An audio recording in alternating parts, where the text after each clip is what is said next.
In this second meditation or talk, we are going to talk about the personal cross, mine, yours.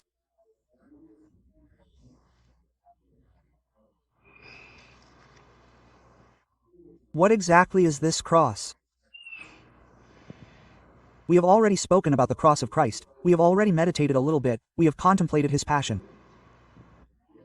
Now, what is my cross?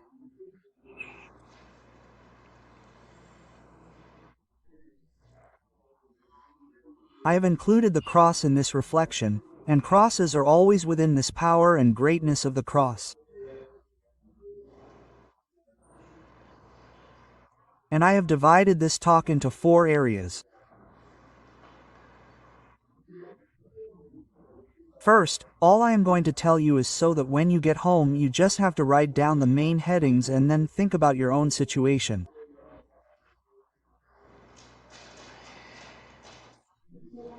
First, the natural crosses, so to speak. What are the natural crosses? Those that come alone, sometimes expected, sometimes unexpected, physical or moral pain, the ailments of one's age, one's own weaknesses.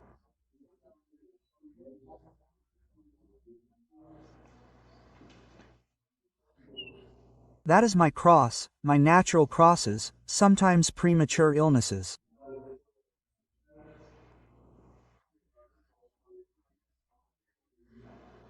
I recently learned that there is something called poor health, people who have suffered their whole lives within these natural crosses.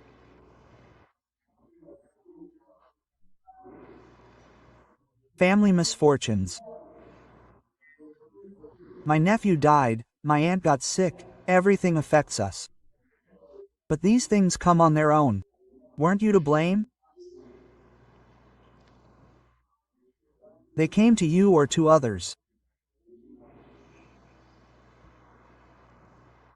There's the issue of humiliation. A sister-in-law of mine said something about me. I didn't expect it. I never thought this person would talk about me. It could be silly gossip, slander, falsifications of the truth. There are moral hardships.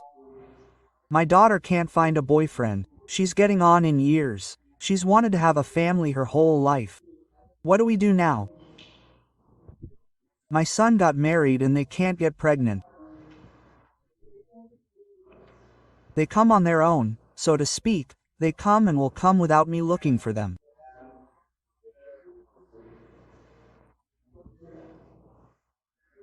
The other day I had to celebrate the funeral mass for a lady that some of you may know, Virtudes Arista Fernandez.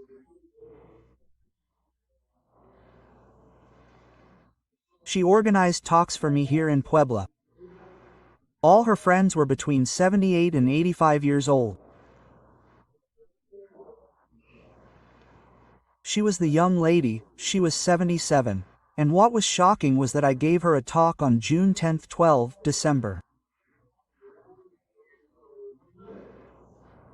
She had her glasses of wine, she made the food, everything was perfect. She gathered 20-something ladies, it was already the 3rd or 4th time we saw each other.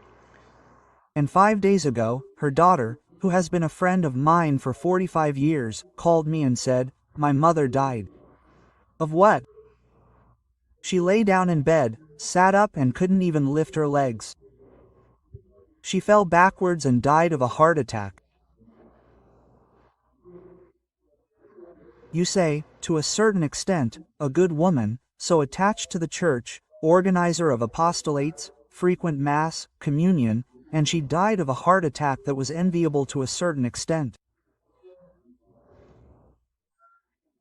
Some of us will go through diapers, memory loss, absolute dependence on everyone else, loneliness.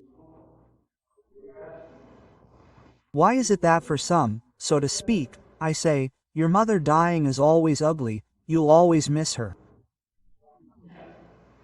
But what a beautiful death and what an absence, so to speak, of pain. I imagine she must have suffered her share in her life. But all this is to tell her that the cross is so personal, so particular, so different. Our natural crosses are like that. Second, the renunciations and demands that my life entails. For me, it would be the consecrated life. I would have to talk about my vows, my obedience, my superiors, my community that I did not choose, the difficulties that we have, COVID that has screwed us all. Because if you are screwed, stuck at home, imagine us without students, without a kingdom, without missions, without this, without that, but well, this period has already been a year. But the ordinary thing, what are the sacrifices and demands that my consecrated life entails? My cross was not seeing my mother for 5 years, then seeing her once, twice a year when I lived in Guadalajara. Then I stopped seeing her for 2.5 years, then I lived in Colombia and I came as an emergency for an operation on her. Then I went to Paris and well, that's my life, that's my life. Those crosses come on their own, but they are a consequence of something I did. I promised poverty, chastity, obedience. I went wherever they sent me.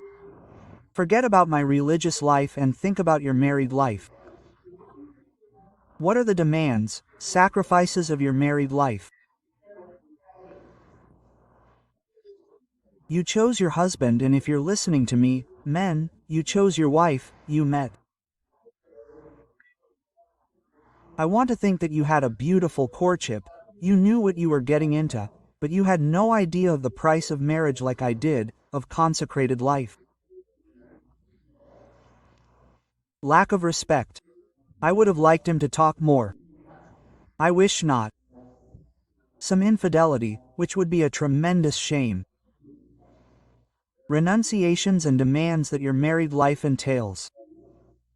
We should look at it from the other point of view. Absolute fidelity. All those who are listening to me, get this through your head. It's not okay to be unfaithful. When a person fails, it's not that they are worthy or not, it's that when a person fails, the pain they inflict is tremendous. And secondly, they can recover. I have always lived among married couples, the number of times I've heard that they could never forgive. They forgave, they could never forget. They tried to forget, but he or she fell for it 2 more times. You say, what a shame. I forgave you once. I pretended that nothing happened. You did it again. You did it again. And what are the requirements for you? Marriage is forever. Forgive 70 times 7. How difficult. Of course one wonders, what does it mean to forgive 70 times 7? Whoever wants to go to my YouTube channel and look for a talk called Forgiving from the Heart. I have to forgive 40 infidelities. No, a person out of place, a person who took their life at risk, a person who likes to offend. Of course the church allows you to leave, it does not allow you to remarry. If you leave, you stay, so to speak, you stay as you are for the rest of your life. Demands. Of your commitments. That's why I spend my time saying everything I can, something that everyone knows, but that not everyone reflects on. Don't open doors that you'll regret for the rest of your life. I like this partner, how kind, how pretty, how nice, how great, I love that he talks to me. Before, it was only men, now we also hear about cases of women. She went off with the tennis teacher, the yoga teacher, the teacher of I don't know what. How stupid. Of course, fidelity is a burden. It shouldn't be. It shouldn't be. If I asked you, do you find it very difficult not to betray your husband? No, the truth is, no. On the contrary, Father, I would find the other thing difficult. But what happens when a person lets another person get into their heart? What for me would be unthinkable, for you it's something that happened. Maybe it was unintentional, but let's not even think about infidelities, sex, this, that. Imagine that you discover small infidelities. You grabbed your husband's cell phone and the same person you call calls him 5 times a day and he already answered with one of those red hearts that they make like this.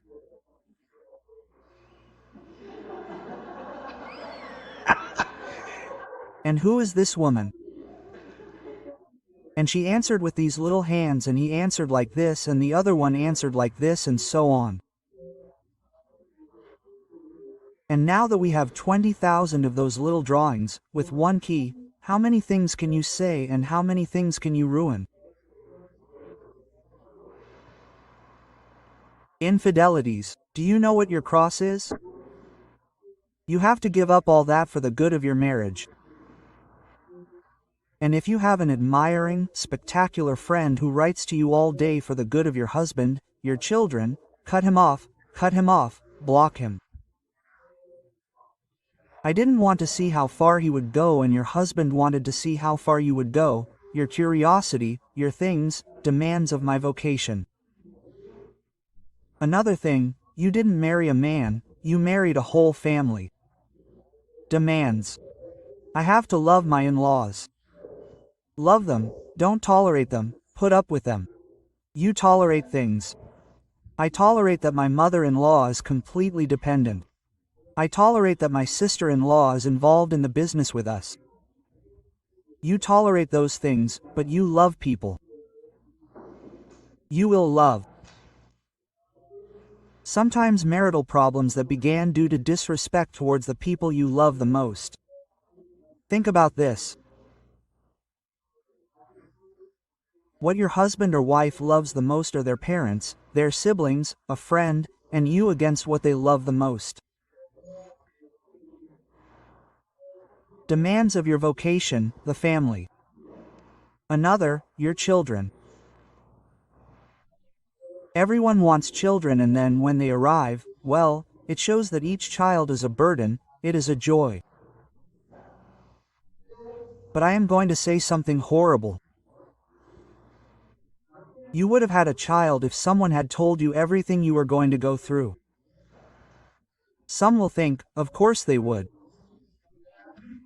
I wouldn't change the diapers, the meals, everything with the joy I have given myself and those who have crashed and ended up in a wheelchair at the age of 12 for the rest of their lives. If I had known that my son was going to suffer for 30 years, I would have ordained him. Thank God, we don't know. If I had known that by ordaining me, they were going to send me to India for 45 years and that I would be there in tremendous suffering, I would have ordained myself. I don't know. Look, thank God I said yes to God and life has led me along. You said yes to marriage and to being open to life. And children are a joy. I say this because I come from a family where my father is 8, my mother is 10, there are 6 of us, there were 9 of us, 3 weren't born. I grew up with 64 cousins. We ate together on Sundays in La Paz. There were 32 of us every Sunday. Children are a joy, but for mothers, they are part of the cross. Part of the cross. You have a child with attention deficit. This one doesn't study. This one is dating a girlfriend I want to strangle. He's hurting my son. He's distanced him from God.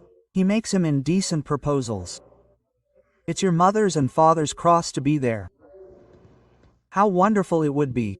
All my children are healthy. They all adore their dad and their dad adores them. We are the best family, all in college, all boyfriends and girlfriends, all married. I'm a grandmother now.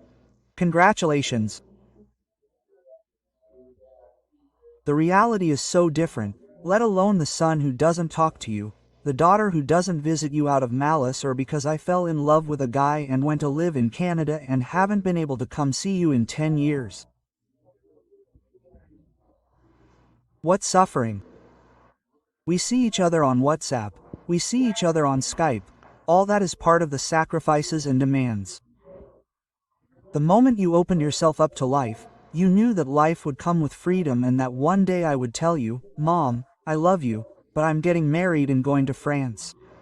Bye, quote. What are the consequences of the demands of your sacrifices? You have to control your own emotional passions and those of the spirit. How many marriages are fatal? Why? Because I can't control myself. Why do I shout? Why do I threaten? Why do I speak badly of your parents? Passions of the flesh and of the heart.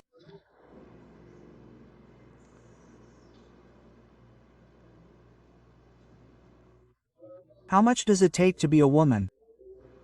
To be a mother? If anyone wants to, they can take a picture of this. They gave it to me many years ago. It's called the Decalogue of a Christian Mother. Look how beautiful it is. Your uniform. Love, virtue, sacrifice. That's how you have to dress 24 hours a day. And there are 10 points. First, be a saint so that you can sanctify your loved ones. Those who are listening to me, who are already members of Room Christi or some movement or who belong to their parish and are in some way very close to God, know the importance of being saints. It's not enough to be good. Being saints doesn't mean not making any mistakes. I make 10 a day. Strive for holiness, because the world in which we live is so complicated that if you don't set your ideal here, you won't make it here or here. Moms and dads who take this lightly, nothing happens while they have babies, nothing happens with children. Teenagers begin to experience this when they are young and they tell you that God does not exist. I am a woman and I like women. You did not fail to draw the bow more and shoot the arrow higher. They do not want to study this and that. Be holy so that you may sanctify with your life. With your life, how beautiful it is to hear someone say, "My mother was a saint, Father.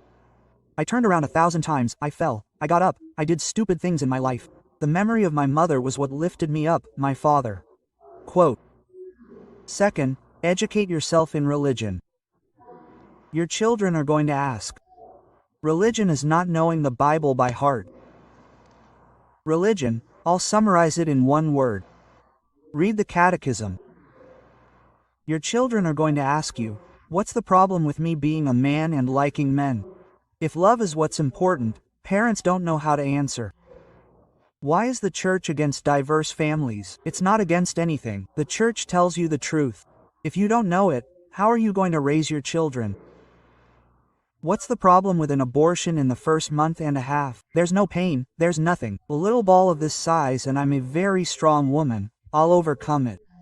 If it's not about that, read the Catechism. Your children are going to ask. They're not going to come and ask a priest because they already know what the priest is going to tell them. Children and teenagers first ask their parents, and sometimes parents don't know such essential things as, what are the works of mercy? I don't know. Ask the priest. Look, an aunt of mine who hasn't set foot in a church for years because of problems she had asked me. Her sister actually asked me to be the godmother for one of her children's first communion. And I said, what did you think? And she said, Angel, she has her own little things and doesn't go to mass or take communion or confession, but she's the nicest woman in the world. It's not about being the best woman in the world. I'm going to be your, what's it called? Godfather to your first communion, and I won't set foot in a church. If I told you now that I wanted to be the master chef of all the Sonora grills and you asked me if I know how to cook, no, but I'm an excellent person. What do I care if you're excellent? I'm very well married and have 4 children. What do I care? Do you need to cook if you want to be a chef? I'm not great. I know how to drive. I've never disrespected my wife. What do I care? Do you know how to cook? There are people who are not educated in faith, in religion, in morals, more than the minimum. And you're the mother. Third, be respectful and sweet to your husband and your children, to your wife and your children. Respectful and sweet. What you have to do has to last, hopefully, 40, 50, 60 years. No matter how smart we call ourselves, let's have a smart divorce. There are no smart divorces. There are fewer violent, there are more violent, there are less aggressive, more aggressive. A family will never be the same. I'm not going to use casuistry. He left me, he went away, she forgave him 15 times. That's another case. But respectful and sweet with your husband, with your wife. He doesn't say 1,000 other things, right? Nothing more respectful and sweet. When a couple lacks respect. Fourth, raise children who are healthy in body and soul. I'm not just talking about sin here, right? No, instruct them in religion, etc. But what does healthy, self-determined, strong, capable of facing responsibilities, sacrifice, who study, who play sports, healthy in body and soul, who know how to forgive mean? Only God knows what will happen to you in my life. Have you heard the expression, I never thought this would happen to me? Well, it happened to you now? Were you prepared for your son's illness, your mother's, whoever's? They should have prepared you since you were little. Demanding, willing, sacrifice that is made with studies, with sports, with languages, everything. The one who overcomes life's little tests, overcomes life's big tests. The mother who did everything for you, fed you, made your bed, never mowed the grass, never walked the dog. 3 girls in the house doing everything. How did they prepare you for life? Fifth, how do you protect your home from contagious diseases, defend it from dangerous friendships? This involves dedicating time to your children. Who is your girlfriend? Who is your boyfriend? Sometimes I come across each case. The other day I was asked to speak with a person who fell in love with a Christian to reach an agreement. They haven't even gotten married and now they are arguing. My children are not going to go to a Catholic school. Should we put them in a Christian school or a secular school? And I'm talking about the best cases, at least it is Christian. What does dangerous friendships mean? Whoever separates you from God, whoever separates you from your family, your mother is very annoying, your father is unbearable, your brothers are a pain in the ass. How have you been able to survive in that family? Imagine that your daughter-in-law is talking badly about you. They separate you from God, they separate you from your family, they separate you from your health. I am a friend who invites you to have a drink. Try drugs, no heroin, please, just marijuana. A cigarette. I invite you to parties, revelries on Friday, Saturday and Sunday, I'll kick you out of your house. Dangerous friendships, well or badly intended, we don't know. Girls who dress badly. Men who want a kiss, a hug, a cuddle all day long. For this, you have to dedicate time to your children. And from a young age, plant it in them, plant it in them, plant it in them. Sixth, plant harmony and peace in your children's hearts. Let them play, fight, ask each other for forgiveness, want to kill each other and be content. The family is a gym for what is going to happen. Then, you couldn't with your brothers, imagine with a woman, with a man, and with a political family, harmony and peace. I love the word peace. It's the first word that Jesus said about Jesus after he was resurrected. Peace be with you. He didn't appear in the cenacle and say, we won, here I am. No, peace to you. Peace. If there is peace in a family, even if there is not everything else, we do not have the best communication. The age differences are great. I do not get along with my sister at all, but we live in peace.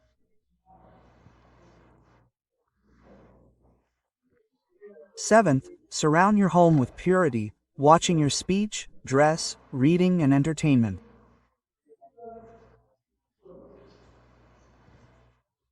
Look at this advice that is not mine, so wise since childhood. The purity of your home, blessed are the pure in heart, they will see God. Today we have been overwhelmed. I remember when I arrived to work in Guadalajara and the satellite dish came out and the story and a half. I am talking about 26 years ago, and there were companies that were dedicated to selling you internet locks, TV locks, and we had everything under control. I have a TV with 150 channels, 100, 1300 and 100 are blocked. That's over. With the internet, anyone can watch whatever they want. Netflix has really good things and there are things that are a disaster. And as I say, Netflix alone because it's the one that's on my mind the most. I don't know what the others are called, Amazon Prime, and I don't know what else. There's everything. And you go and buy your 15-year-old son his personal TV for his room and his channels and his unlimited internet. We can't block out the sun with a finger, right? But we can install smart things. The computer at home is in a central room. In an office there are windows, anyone can get in. It's not in my room with my key. The TV in the living room can be seen from the kitchen, it can be seen from above, it can be heard from everywhere. It would seem like genius that the world we live in, how wonderful, everyone can have their TV in their room, everyone can have their computer, and everyone can ruin their soul without wanting to. It's happened to me that they send me a YouTube link and on the right, if I think it's on the right, it opens up 10 more options. They sent me one that said the best goals of the World Cups, and then on the right they put Pele, Maradona, this, that. Oh, but there's always one down there at the end that says the best cheerleaders. Should I open it or not? Well, I open it. You open it, and if you open it, you'll see the most beautiful women. And if you open it, you'll see the best bikini. And if you open it, you'll see the best without a bikini. And that's how your kids are bad. They didn't score the best goals in the World Cups, but they just keep leading you on their own. Sometimes to horrible things, sometimes just to awaken curiosity. And once you awaken curiosity, then I start looking for things on my own that I hadn't looked for before. So, first of all, I'm not telling you that you're going to win the battle just by taking a picture of this, no. It's a struggle that lasts years because your kids have classmates who will tell them every day, you've seen this, you've seen that, you've gone to this page. So, surround your speech, your clothing, your reading, and your entertainment with purity.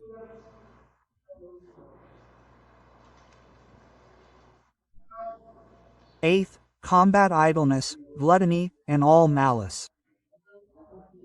Why this? Because it is the opposite of sacrifice. I am not telling you that your children should be hungry, or that your husband should be unhappy because you did not give him everything he wanted to eat, etc. No, but combat idleness. I have nothing to do. Lying on a couch watching what is on TV or the internet. Gluttony, eating and eating and eating at all hours, between meals, cookies, this, that. Forget about the obesity problem, forget about the health problem, forget about the bad habits that you are acquiring. A person who has no control over the good things, how can they have control over the bad things? Going down to the kitchen at 11 in the morning to sneak a package of cookies is not a sin. It may be a sin if it's gluttony, but your children aren't going to confess to anyone. They're not going to go to confession, I eat 10 cookies at 11 in the morning. What are you confessing to? When it's daily, when it's just eating for the sake of eating, forget about the physical part, you're going to deteriorate. The moral part, I have no willpower. When something comes to my mind, I do it. When it's bad things, you won't have the willpower. When you've been married for 15 years and a secretary, a coworker, your boss and such come at you and you don't have the willpower, you're going to find out why it was better to have schedules, time, discipline, the opposite of leisure. In this house we watch TV, yes, in the living room we watch 2 programs a day, we watch the news and football and watch some other things. In this house you can use the internet, of course, you have to do homework, assignments. There are computers and there it is. There's time to sleep. There will come a time when your children turn 18 and go to college when if they go to bed at 3 in the morning until we consider them heroic. They were up until 3 working. Until they reach that stage, hours of sleep, hours of food, hours of play, hours of fun, hours of food, hours of hours, because if mom doesn't set a pace, everyone does whatever they want and falls into idleness, gluttony and all sorts of malice. Educate their will. 9th, gently, but with energy. Make sure that the law of God and the precepts of the church are obeyed in your home. You shall not steal. I stole a block at school. Ah, I'll kill you. We'll return it tomorrow. Mom, I found this ball that didn't belong to anyone. No, wait, tomorrow we're taking it to school. It belongs to someone. We love it when people give us examples from the Japanese, don't we? In Japan, I don't know if you've been there, at each subway station they put a bin there like a trash can but smaller. Anyone who finds a cell phone on the subway already knows that they have to leave it at the next stop. That's in that basket. If you lose your cell phone on the subway in Japan, all you have to do is go back station by station. It's going to be somewhere. I was in a church in Germany and when I got dressed I put my cell phone next to it, I undressed, whatever you call it, and we left. And 10 minutes later my cell phone, what a disaster. Going back to the church was closed to knock on the sacristan's door. I go to the place where I was, there it was. In Mexico, not only would it not last a second and a half, but they'll take it out of your pocket from wherever. Where do you learn all that? Not from the government. In your home, you shall not steal, you shall not kill with your tongue or with knives. You shall not fornicate with your girlfriend, on TV, or with your boyfriend. You shall not speak ill of others. You learn to speak ill at home. At home. So, obey the law of God, the 10 commandments, and those of the church. Record this. Sunday Mass is not up for discussion. There will come a time when it will be argued when you're 18. Mom, I'm 18 now. I go when I want to, when I don't, you won't be able to do anything anymore. When we were little, Sunday Mass is not discussed. I told you in a talk that when I was a kid, we sometimes went to Ballsquillo on Sundays, 6 children. There were 3 big ones and 3 little ones. Big means 12, 10 and 8 and there were 3 of them who were 5, 3 and 1. And when we returned at 7 at night, without having gone to Mass, and well, in Ballsquillo we had skied, made a fire, eaten, and were so eager to go to bed, we would cover the mouths of the 3 little ones, so that no one would say, "No, we're going to go to Mass." I don't remember a Sunday when my mom or dad didn't say when they got home, "Children, in 5 minutes, get changed, wash up, take off your shorts, long pants, that's it, comb your hair and we'll meet in the car." 5 minutes or there's no ice cream, no Tommy Jerry, nothing. Let's run. There are things that are not up for discussion. When things are up for discussion since they're little, I don't tell them when they're older. And 10th, take part in some activity at your parish. I would tell them Regnum Christi, movements, parish, mater filius, whatever you want, the school of faith, the missions and take part with your children. With your children you are the great educators. Many times husbands are away from home for 8 hours at work. They are also educators with their testimony.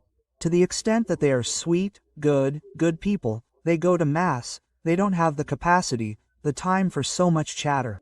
A man is asked to please, for example, when the mother says, "Let's go to Mass," let it be the first one out. When dad is the first one to say, "Today Puebla is playing against America," we're already off to a bad start. It's great that they're playing, but they don't play 24 hours, they play 1 hour, 2 hours. So, there are the 10 commandments of a Christian mother.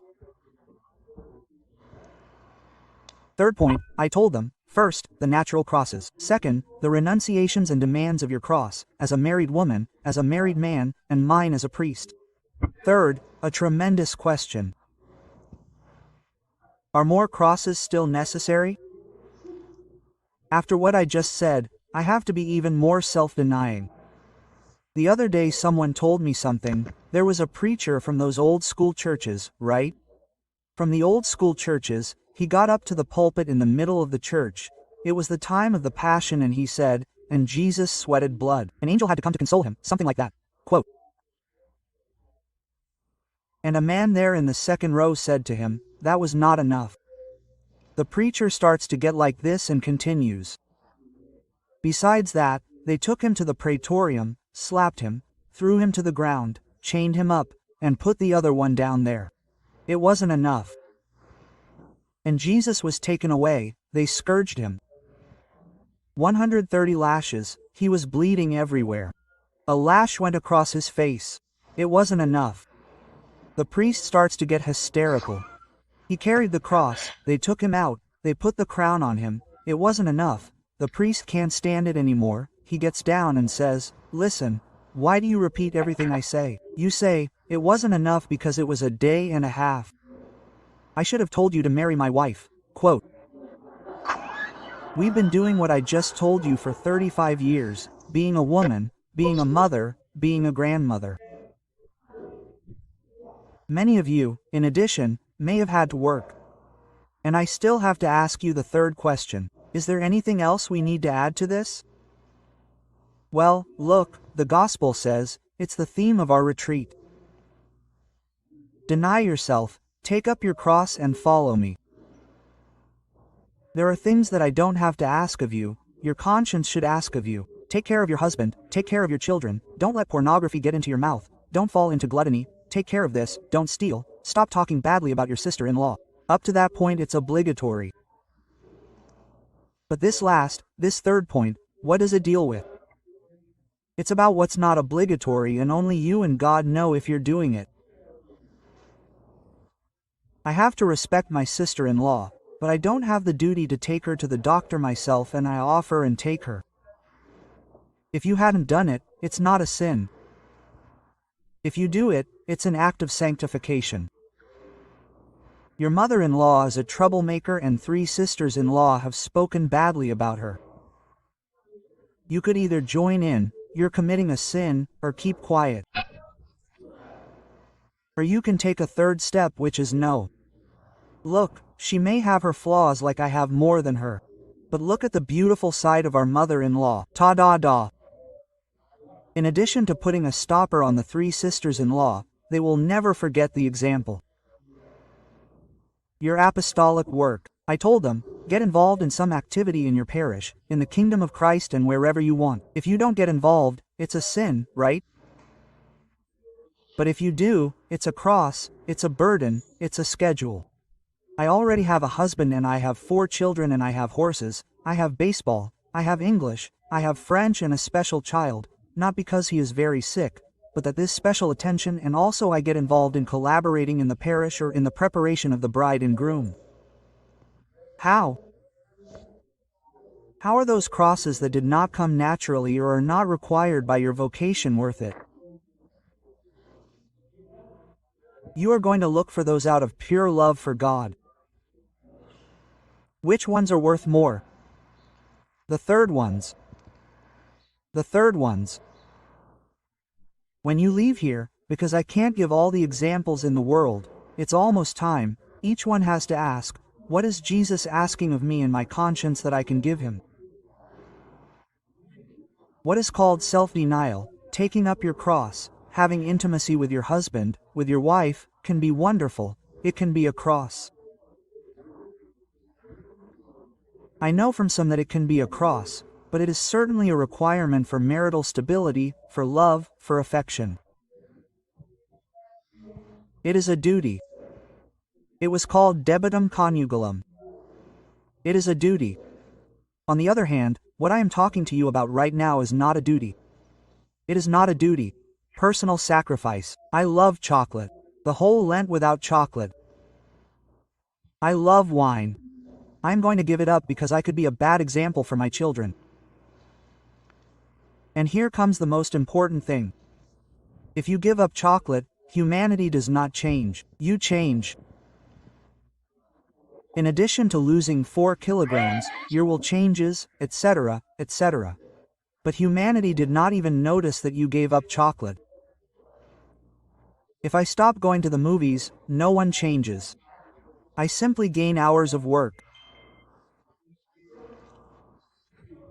Instead, if you do apostolate, if you become a woman who goes to Mass daily and invite others, you change yourself, you grow as a person, and you help a lot of people grow. What do I mean by this? The best sacrifice and the best crosses are those that are love for God and service. When I heard about this Lent, I was asked to help them see more or less how they were going to live their Lent. This Lent, I'm giving up wine, chocolate, I'm not watching TV, and so on. Congratulations, you're going to be formed in the will, and God accepts every sacrifice. But I'll exchange all that for Mass, for adoration, for the family rosary, for apostolate, for commitment. You change yourself and a lot of things change. And so here's a little suggestion. Imagine that in 20 days, or rather, to make the example more similar, in 40 days, we're going to Europe. How wonderful, me, my wife, and my children. 15 days, 20 days. Includes Paris, Spain, France, Italy, and Germany. The best trip includes museums, restaurants, and we have a luxury budget. Do you know how you would spend those 40 days waiting? There are 35 left, only 30 left, 2 weeks left. I'm leaving on Friday, you wouldn't sleep. The last 2 days, packing, getting everything ready. How exciting! I'm leaving for the trip of your life.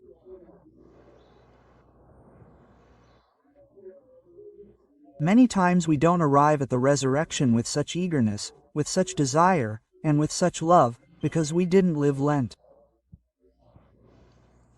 You didn't live it.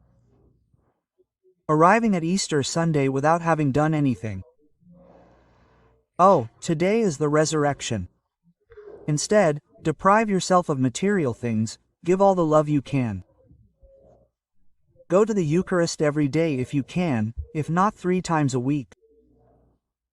Read the Gospel of St. John every day for 3 minutes. Do all the favors you can. You will arrive at the resurrection with a desire. On the one hand, starting tomorrow, I'll go back to my cupcake, my chocolate, and physical things. Enjoy them. And secondly, you won't even want to give up everything you did morally, spiritually, or in many other ways. I've been going to Mass for 40 days now. Why would I give it up? I'm hooked, and now I'll keep going. Maybe I can't do 7 days. The 7 days were an offering. I even skipped a day of golf and a day at the gym because it was Lent, and I went to Mass. Maybe when the resurrection comes, I'll go back to golf, but I'll stick to 3, 4, 5 Masses a week. It's very important to live Lent in order to live the resurrection. Can you imagine how the apostles experienced the resurrection? When Mary Magdalene arrives, she has risen. When the people from Emmaus arrive, we've already seen that. When the other one arrives, when each one sees him, they were resurrected because they came from a horrible suffering. I saw him hanging on the cross. I saw him die. I saw his poor mother and Mary Magdalene weeping as if they were unstuck. 4 of us took him down from the cross. He weighed horribly because he was a dead body. Also, the thrust in his chest. There's no way he could be alive. What suffering! What joy the resurrection is! If they cried during the Passion, I don't want to know how much they cried with joy when they saw him. It's him. It's him. When Thomas put his hand on his chest, on his fingers, it's him. You will have resurrection to the extent that you have passion, prayer, Eucharist, sacrifice.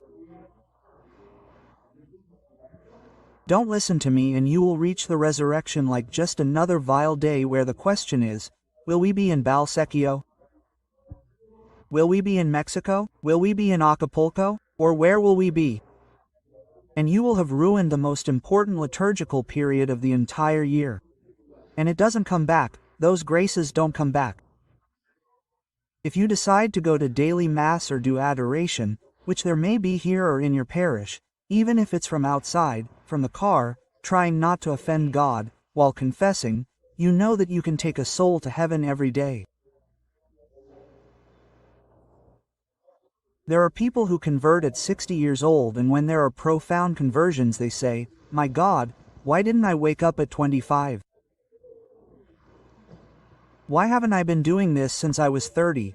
Quote, St. Augustine converted at 33 and one of the most beautiful things he wrote was, "Late have I loved you, O beauty so ancient and so new. Late have I loved you, you were within and I sought you without." Quote. And he converted at 33. I know people who convert because of their age at 70, at 75. Why haven't I lived this all my life?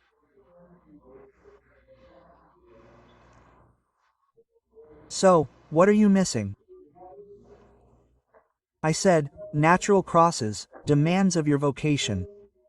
Third, natural crosses. And fourth, and in conclusion, there are crosses that you seek out, but they can be good or bad. Be careful with the bad ones. I caused myself diabetes. I caused myself alcoholism. I caused the hatred of my entire family for speaking out against my sister-in-law, this, that. It was me. These are not natural crosses. Diabetes can come to you on its own. I come from a diabetic family. Or you can bring it on yourself. Eating disorders, this, that. You can get an unbearable brother-in-law, but you with the flag of peace, respect, peace, sweetness, calm. I'm not going to invite you to the movies every day, far from it, but we'll see each other once every 15 days. We spent Christmas together. Peace, peace, respect. Your conversation is horrible, but oh well, I never tell you. Peace, respect and enjoy the holiday in peace. Or you can make the mistake of one Christmas and lose your temper and tell him, you're the idiot. No one wanted to tell you. I have to tell you, you're the idiot. You just ruined a family. You've already had a horrible cross fall on you. You can't see your cousins anymore. It was you. They're not natural crosses. How horrible those who have committed adultery are. They don't forgive me anymore. Our privacy has collapsed. Jealousy checks my cell phone all day long. It was you. It was you. Your husband caught you sending 3 little hearts and little hands and such. Swear to him that nothing will happen. He'll bring you down like this for a while. If not, you were the one who did worse things.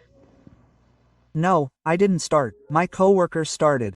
Yes, but you answered. Sometimes we do little things this big that become very heavy crosses. And I'll end with a phrase from Christ that goes along with the theme of the cross. He says, in addition to telling us to take up our cross and follow me, he says, my yoke is easy and my burden is light. Which yoke and which burden? Natural crosses will always be a light burden and an easy yoke. The crosses that you seek out for yourself out of love, I'm going to leave this, I'm going to leave that, you can do it. That's why you're offering it. The only crosses that are unbearable are the bad crosses that you went looking for yourself. Those, what harm, all the ones I've mentioned, adulteries. I ruined my health, I fought with my whole family, I stole money from the family business, now they caught me. Those are unbearable. Who can carry them? Those of hatred, envy, lust, greed, laziness. It's better that we accept with love the cross of Christ, the one He sent me. The natural ones, those of my vocation, are the ones I have to carry, plus the ones that I can invent with all my love. I should tell everyone, I wish that you never, ever seek a cross that is not of Christ.